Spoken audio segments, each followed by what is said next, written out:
A veces el dolor no grita. Se sienta en silencio a la mesa, con las manos temblorosas y la mirada perdida en un pasado que ya no existe. Esta es la historia de una madre que lo dio todo. Su tiempo, su vida, su amor, solo para ser tratada, como si no valiera nada. Pero no todos los silencios son resignación. Algunos son la pausa antes de una verdad que cambiará todo. Porque cuando la dignidad de una mujer es pisoteada por quienes más amaba, no queda más que un camino, reconstruirse desde las ruinas y regresar sin rencor, pero con una fuerza que nadie vio venir. Esta historia no es solo suya, es la de miles de madres, abuelas y mujeres olvidadas. Hoy, su voz se escucha, y tú serás testigo. Me pusieron un papel frente a mí. Es solo un trámite. Mamá, dijeron. Yo confié, firmé, pero no sin antes escribir algo que jamás imaginaron. No sé si fue intuición o simplemente experiencia, pero mientras mis hijos hablaban rápido, como si tuvieran prisa, como si mis preguntas molestaran, algo en mí se encendió, una pequeña alarma que me decía: mira bien, no te apures. Todo comenzó unas semanas atrás, cuando me caí en 19 el baño de madrugada. No fue nada grave, apenas un susto y un moretón en el brazo, pero esa caída fue el argumento perfecto para que ellos, mis hijos, decidieran que era hora de organizar las cosas. Tenemos que prever el futuro, mamá. Me dijo Rodrigo el mayor. Tú ya no estás para vivir sola, y todo ese papeleo puede ser complicado más adelante. Lo dijeron con cariño, con esa voz envuelta en azúcar que usan cuando no quieren que protestes. Yo asentí. Pensé que estaban preocupados por mí. Me sentí cuidada. Pocos días después me trajeron varios documentos. Dijeron que eran para facilitar los trámites de la casa, del auto, de la pensión. Para no complicarte, mamá, insistieron. Yo los miraba uno por uno, firmes, educados, atentos, pero también con una urgencia detrás de la mirada, como si algo no encajara. Les pedí que me dejaran leer con calma. Se miraron entre ellos. Vi cómo Rodrigo torció los labios. Valeria, mi hija menor, puso los ojos en blanco, aunque intentó disimular.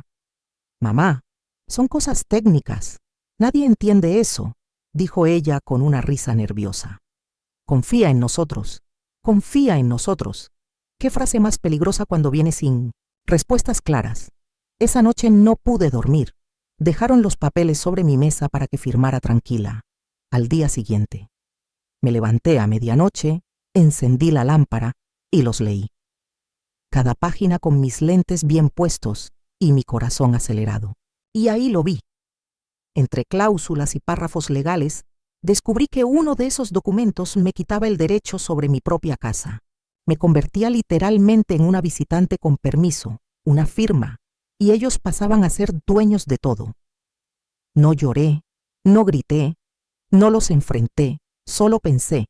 Recordé las veces que me dejaron esperando un domingo, las llamadas no respondidas, las decisiones tomadas sin preguntarme, las veces que me trataron como una carga, sin que yo dijera nada. Pero esta vez sería diferente. Saqué una hoja en blanco, reescribí una de las cláusulas con mi letra clara, firme, agregué una condición pequeña, pero poderosa, una frase que parecía inofensiva, pero que lo cambiaba todo. Algo que ellos no notarían porque no esperaban, que yo leyera, que yo entendiera. Al día siguiente, cuando vinieron, fingí estar tranquila. Les di café, los escuché hablar de planes de abogados, de cómo me estaban ayudando y luego firmé. Les entregué el sobre agradeciéndoles con una sonrisa. No dijeron nada más. Recogieron todo y se fueron satisfechos, pero ellos no sabían que en esa hoja había una bomba escrita a mano por una madre que esta vez se cansó de callar. Pasaron unos días sin novedades. Mis hijos no mencionaban nada, no llamaban más seguido, no mostraban cambios. Seguían sus vidas como si yo hubiera hecho exactamente lo que esperaban. Firmar, ceder, desaparecer del mapa. Yo tampoco dije nada. Me limité a observar. Me costaba aceptar que de alguna manera no me sorprendía.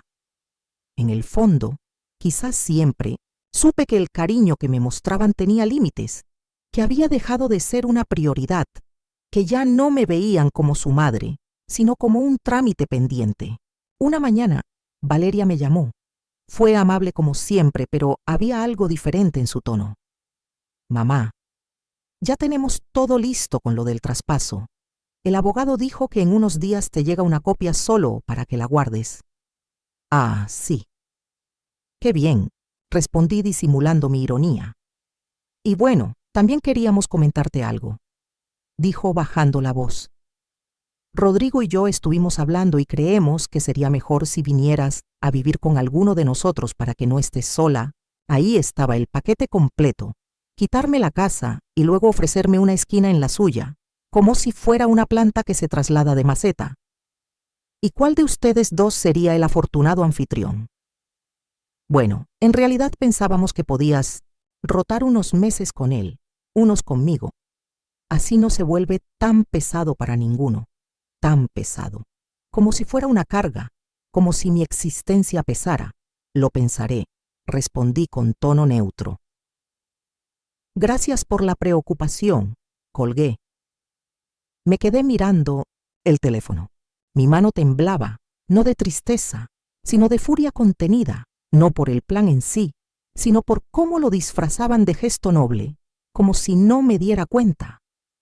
Esa misma tarde tomé el cuaderno donde siempre escribo lo que no me animo a decir en de voz alta. Allí volqué todo, cada sospecha, cada palabra no dicha, cada herida acumulada por años. Ellos creen que me ganaron, que me convencieron, pero no vieron lo que escribí. No saben que dejé una puerta abierta solo para mí. La hay cláusula que modifiqué era legal y tenía peso. Estaba bien formulada. Un viejo amigo de mi esposo, que fue notario, me había enseñado a leer los contratos con cuidado. Lo recordé justo a tiempo. Agregué que cualquier cambio sobre el inmueble debía ser notificado y aprobado por mí por escrito cada vez. Que si yo no estaba de acuerdo con el uso, la transacción sería nula. Lo hice parecer una formalidad, pero era una trampa legal para protegerme. A los pocos días, Rodrigo vino a verme. Mamá, quería hablar contigo sobre la casa. Estamos pensando en hacer unas reformas.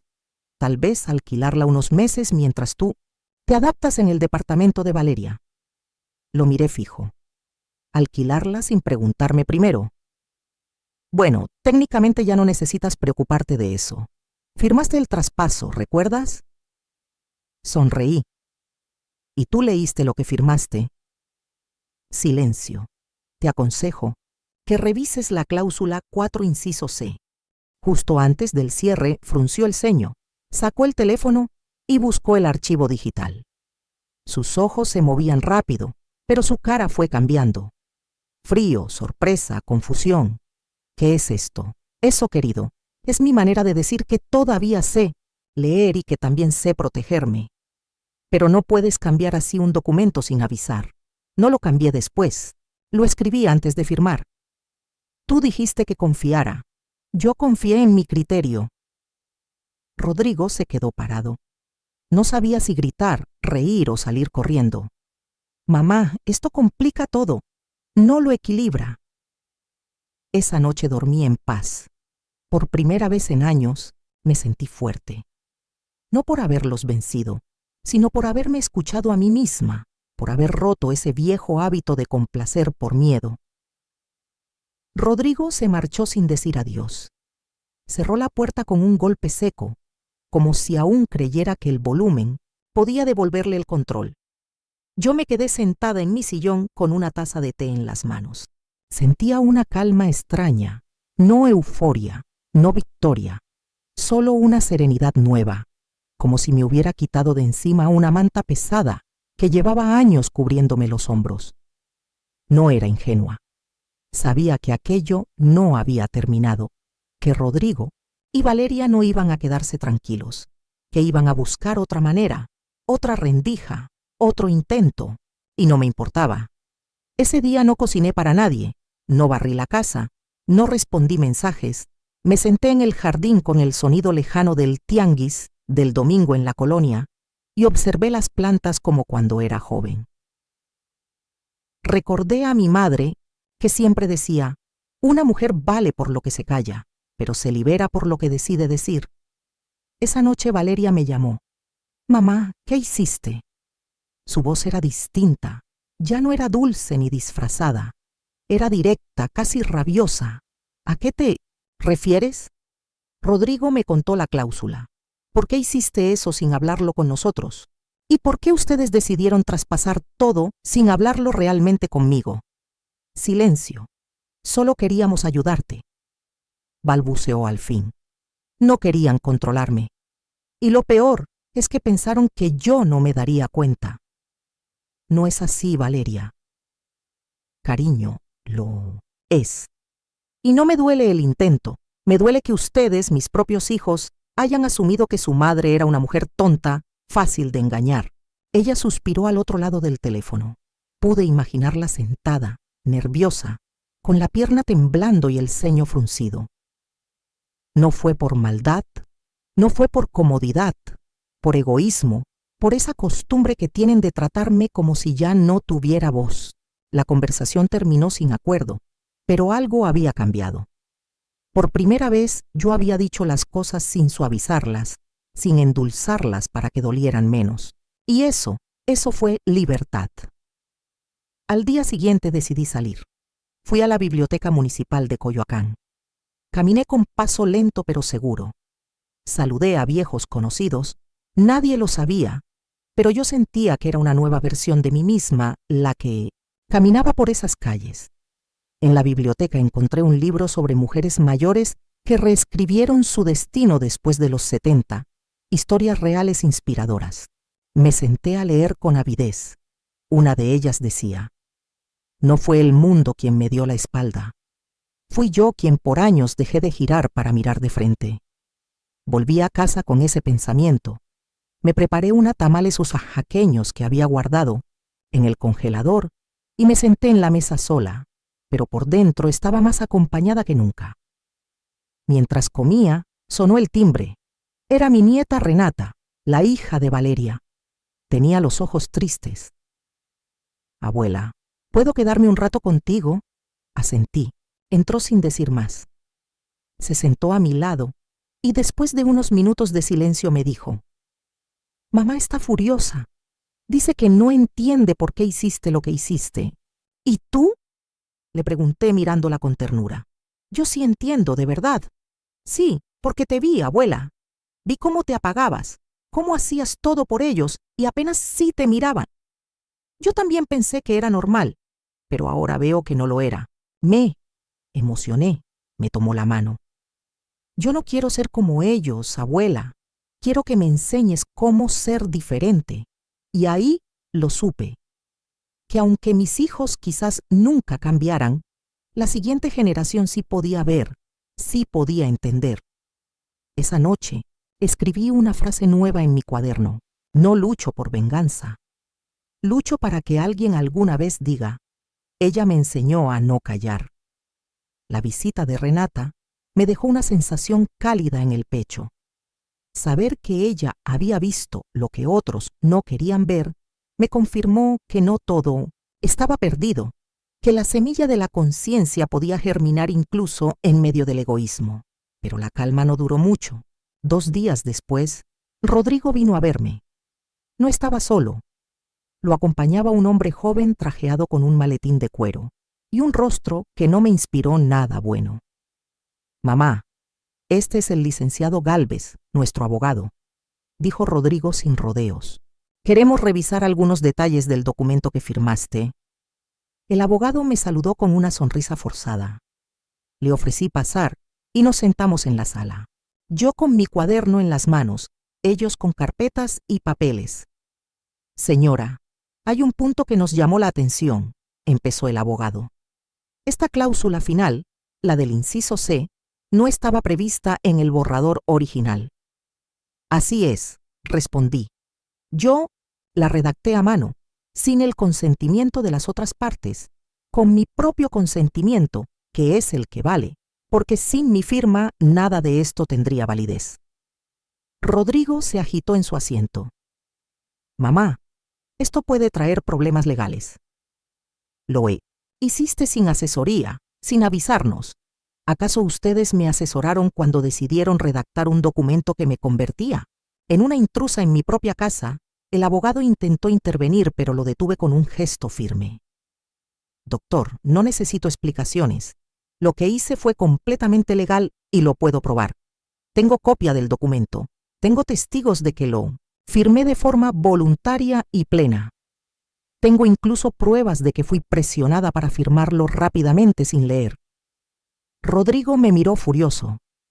Valeria entró justo en ese momento como si hubiera estado esperando fuera. Su rostro era duro, helado. ¿Qué estás intentando, mamá? ¿Dividirnos? ¿Manularnos con este show? Me puse de pie. La miré con una serenidad que la descolocó. No intento dividirlos.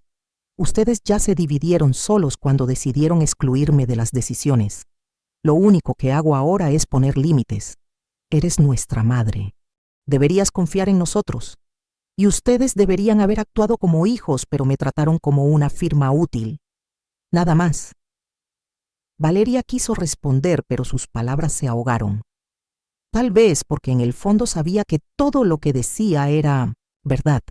Quiero que se vayan, les dije con calma. Hoy no es un día para abogados ni para reproches. Es un día para que yo por fin respire en paz.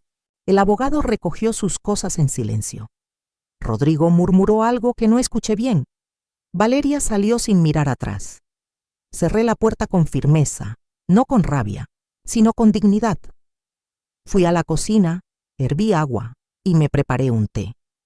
Me senté frente a la ventana con el cuaderno sobre las piernas. Escribí. No se trata de ganar una batalla. Se trata de recuperar mi lugar, mi nombre, mi voluntad. Esa noche Renata volvió a visitarme. Traía una flor y una carta. La flor del jardín, de su casa, la carta escrita a mano. Abuela, quiero aprender de ti todo. Me conmovió. Le serví chocolate caliente y mientras hablábamos supe que algo se había quebrado, pero también algo nuevo estaba comenzando a nacer. Una verdad, una conexión, una herencia distinta. A la mañana siguiente salí a caminar temprano. Era sábado y el barrio aún dormía en su mayoría. El aire estaba fresco y el cielo tenía ese color azul limpio que solo aparece cuando una decisión importante ya fue tomada. Pasé frente a la panadería de la colonia Narvarte, cerca del mercado de Portales, donde solía cruzarme con Irene, una mujer con quien apenas había cruzado palabras en años. Me vio, levantó la mano y me llamó. Vecina, tiene un minuto. Entré. El lugar olía a bolillos recién salidos del horno y café de olla con piloncillo y canela con canela. Me senté en una de las sillas de madera junto al mostrador. Irene me sirvió una taza sin preguntar. Supe que sus hijos andan diciendo cosas, dijo sin rodeos, que usted los traicionó con un documento, que los dejó sin nada. La miré sin sorpresa. Eso dicen. Sí, pero yo también sé la otra parte, la verdadera, porque no es la primera mujer que pasa por eso y tampoco será la última. Irene tenía ojos duros de los que han llorado mucho, pero ya no lloran más. Me tomó la mano con fuerza. Siéntase orgullosa, porque no todas se animan a hacer lo que usted hizo. Nos quedamos en silencio un momento. Gracias, le dije con un nudo en la garganta. Estamos organizando algo, agregó un grupo de mujeres mayores, viudas, separadas, ignoradas por sus familias. Nos reunimos una vez por semana a hablar, a compartir, a aprender. ¿Le gustaría venir? No supe qué decir. Nunca fui de grupos, ni de hablar de mi vida con extraños, pero esta vez algo me empujó a decir que sí. Iré. Ese mismo jueves fui a la reunión. Éramos unas 12 mujeres, algunas con bastón, otras con mirada triste, pero todas con historias, que pesaban. Cuando me tocó hablar conté lo esencial. No di nombres, no culpé a nadie, solo dije, Un día firmé algo, pero antes escribí lo que realmente importaba. Y gracias a eso recordé quién soy. Se hizo un silencio y luego una de ellas aplaudió, después otra y otra. En ese momento entendí que mi historia no era solo mía, era de muchas, que lo que había vivido podía ayudar a otras a levantarse, a poner un límite, a escribir su propio inciso C en la vida. Salí de allí con una sensación nueva, como si mis pasos por fin no fueran hacia atrás. Esa noche Renata me esperó con una sorpresa. Había dibujado una portada para mi cuaderno. Con lápices de colores escribió: La mujer que no se dejó borrar. Lloré no de tristeza, de gratitud. ¿Te gusta, abuela? Más que eso, mi amor, es la portada de una nueva vida.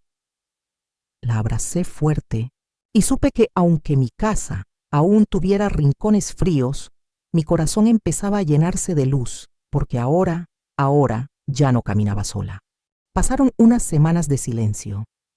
Ni Valeria ni Rodrigo volvieron a llamar. No vinieron, no escribieron. Era como si yo hubiera dejado de existir, pero en lugar de dolerme, como tantas otras veces, me sentí ligera. Descubrí lo que significa ser ignorada por quienes solo saben exigirte. Descubrí también lo que es el silencio que libera. Seguí yendo a las reuniones con las otras mujeres. Cada jueves era un bálsamo. Compartíamos café, anécdotas, miedos, valentías escondidas. Descubrí que muchas habían pasado por algo similar. Algunas habían cedido, otras, como yo, se habían detenido a tiempo. Una de ellas me dijo algo que me quedó grabado. A veces recuperar el respeto empieza por dejar de mendigar cariño. Esa frase se volvió mi mantra. Dejó de dolerme la indiferencia de mis hijos. Dejó de afectarme su ausencia porque comprendí que no era yo quien había cambiado, era mi lugar en la historia. Un día recibí una notificación formal. Rodrigo y Valeria estaban intentando alquilar la casa. A pesar de todo, el documento que presentaron omitía la cláusula que yo había agregado. Era un movimiento arriesgado, desesperado y completamente ilegal. Respiré hondo. No me dejé llevar por la ira. Tomé mi carpeta con todas las copias firmadas y fui personalmente al Registro Público de la Propiedad de Ciudad de México. Allí el funcionario me escuchó con atención, leyó mi documento, frunció el ceño, me pidió esperar. Volvió 15 minutos después con una expresión entre sorpresa y admiración. Usted tenía razón. Este documento está completo y registrado. Cualquier intento de alquilar sin su aprobación es inválido. Asentí tranquila. ¿Desea iniciar una demanda? Me quedé en silencio un momento. Pensé en todas las cosas que podía hacer. Enfrentar, castigar, exponer. Pero luego negué con la cabeza. No, solo quiero que sepan que lo intentaron y fallaron. Volví a casa con esa decisión tomada. Esa misma noche llamé a Valeria. Sé lo que intentaron. Dije sin rodeos: Mamá, no es lo que piensas. No quiero explicaciones. No busco disculpas. Solo llamo para decirte que lo sé y que aún sabiendo no voy a hacerles daño. ¿Por qué? Porque no soy como ustedes. Silencio, largo, pesado. Pensamos que no te darías cuenta, dijo finalmente. Y ese fue su mayor error.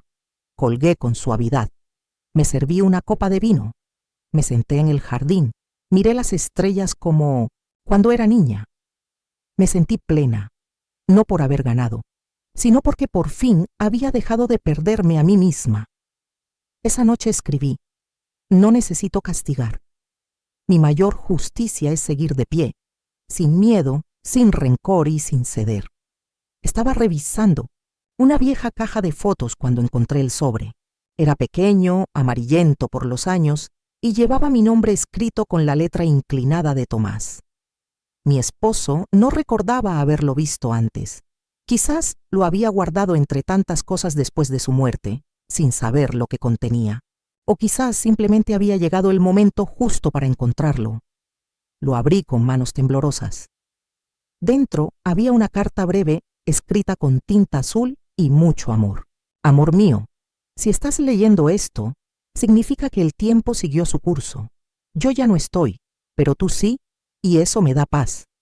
Sé que nuestros hijos, por amor o por miedo, algún día intentarán manejar tu vida, porque así nos enseñaron, porque creen que proteger es decidir por el otro. Pero tú eres más fuerte que todo eso. No dejes que nadie silencie tu voz. No firmes sin leer. No te vayas sin dejar una huella. Te amo, Tomás. Me quedé con la carta sobre el pecho durante largos minutos. Cerré los ojos, respiré hondo. Era como si él supiera, como si incluso desde la distancia del tiempo aún me estuviera cuidando. Su voz volvía a mí, no para tomar decisiones por mí, sino para recordarme que siempre supe qué hacer, que solo necesitaba confiar en mi instinto. Lloré, pero esta vez no de dolor. Lloré por sentirme acompañada incluso desde el recuerdo. Lloré porque esa carta era una respuesta silenciosa al presente. Fui a la cocina, preparé un té y me senté a escribir en mi cuaderno. La memoria también es una forma de compañía. Tomás me habló cuando más lo necesitaba y lo escuché. Guardé la carta entre las páginas del cuaderno, justo donde había escrito la frase sobre no ceder. Ahora ambas cosas estaban unidas, la determinación y el amor. Esa noche soñé con él. Estábamos en la vieja casa de campo, donde los niños jugaban, y nosotros tomábamos café de olla con piloncillo y canela bajo el limonero. Él me miraba y reía, me decía, «Siempre supiste, solo faltaba que te escucharas». Desperté con el corazón sereno. Al día siguiente, en la reunión de mujeres, compartí mi hallazgo. Les leí la carta. Algunas lloraron conmigo, otras me abrazaron en silencio. Una de ellas, Elena, me dijo, «Tú estás enseñándonos que nunca es tarde para despertar, ni siquiera después de tantos silencios». Y ahí lo supe con certeza. Yo ya no estaba sola, ni siquiera cuando nadie me hablaba. Estaba rodeada de una red invisible de mujeres valientes, de recuerdos amorosos, de fuerza acumulada, y cada paso que daba ya no era solo mío. Pasaron unos días tranquilos después de encontrar la carta de Tomás. Me sentía distinta, no cambiada, sino recuperada, como si una parte de mí, que estuvo dormida durante años, ahora caminara conmigo por la casa, por las calles, por la vida. Una tarde de lluvia suave sonó el timbre. Era Valeria. No traía maletas, ni papeles, ni reproches, solo un paraguas mojado y la cara cansada. No la veía así desde que era una adolescente rebelde, con demasiadas emociones contenidas en el pecho. «¿Puedo pasar?», preguntó sin levantar la voz. Asentí. Se sentó en el sofá frente a mí. No me abrazó, no lloró, pero sus ojos hablaban con una lengua antigua, la del miedo y la vergüenza. «No vengo a discutir», dijo, «ni modo que ya no entienda lo que hicimos. Solo quería verte». «Aquí estoy», respondí. Silencio. Ella sacó de su bolso una hoja doblada. Me la extendió. «Es una copia del documento con la cláusula que agregaste subrayada. Ya lo entendí y también lo acepto». Leí la hoja sin decir nada, la letra impresa, los subrayados, las anotaciones en lápiz. Había intentado comprender eso, ya era un gesto, uno pequeño, pero real. «No vine por eso, en realidad», agregó. «Vine porque Renata no deja de hablar de ti, de lo que le estás enseñando, de cómo escribes, de cómo luchaste sin gritar». Se le quebró un poco la voz, y pensé que quizás, si me dejas, me gustaría escuchar también aprender de ti, aunque sea tarde. Respiré hondo. No sabía si era verdad. No sabía si era un paso o una trampa emocional. Pero ya no necesitaba certeza absoluta para actuar. Solo necesitaba fidelidad a mí misma. «Podemos empezar por un café», le dije, «y después veremos». Sonrió. Por primera vez en mucho tiempo fue una sonrisa limpia, sin defensas. Preparamos el café juntas como antes. No hablamos del pasado, ni del papel, ni de herencias, solo del presente, de cómo crecen las plantas cuando se riegan sin prisa, de cómo la lluvia puede ser hermosa cuando una no tiene miedo de mojarse. Antes de irse, Valeria me miró con una mezcla de nostalgia y respeto. Perdón, mamá, no por lo que hice, sino por lo que no vi. A veces le respondí, no ver también es una forma de abandono. Lo sé, por eso quiero quedarme un poco más. Si me dejas, te dejo, pero ya no me pierdo para que otros se encuentren. Esa época se terminó, asintió, me abrazó, y esta vez el abrazo no dolió. Esa noche escribí en mi cuaderno, el perdón no es volver al punto de partida, es trazar un nuevo camino donde las reglas ya no se rompen en silencio. Renata llegó un sábado por la tarde con su cuaderno de dibujo bajo el brazo y una mochila llena de colores, marcadores y preguntas. «Hoy también me vas a contar algo», me dijo sonriendo. «Hoy tú vas a escribir», le respondí. «Pero primero, quiero mostrarte algo». La llevé hasta el mueble del comedor donde guardaba mis cosas más viejas. De un cajón saqué una caja pequeña de madera oscura que llevaba años cerrada. Dentro estaban las primeras cartas que escribí en mi juventud, los papeles de la casa, fotos de Tomás y el cuaderno donde hacía décadas comencé a escribir lo que no me atrevía a decir en voz alta. Se lo mostré. Este fue mi primer cuaderno. Aquí escribí lo que callaba, lo que dolía, lo que soñaba. Y aunque nadie lo leyó nunca, me salvó muchas veces. Renata acarició las tapas con cuidado. ¿Puedo leerlo? No, ahora. Primero quiero que tú empieces, el tuyo. Quiero que escribas tu historia, tus pensamientos, incluso las cosas que no entiendes todavía.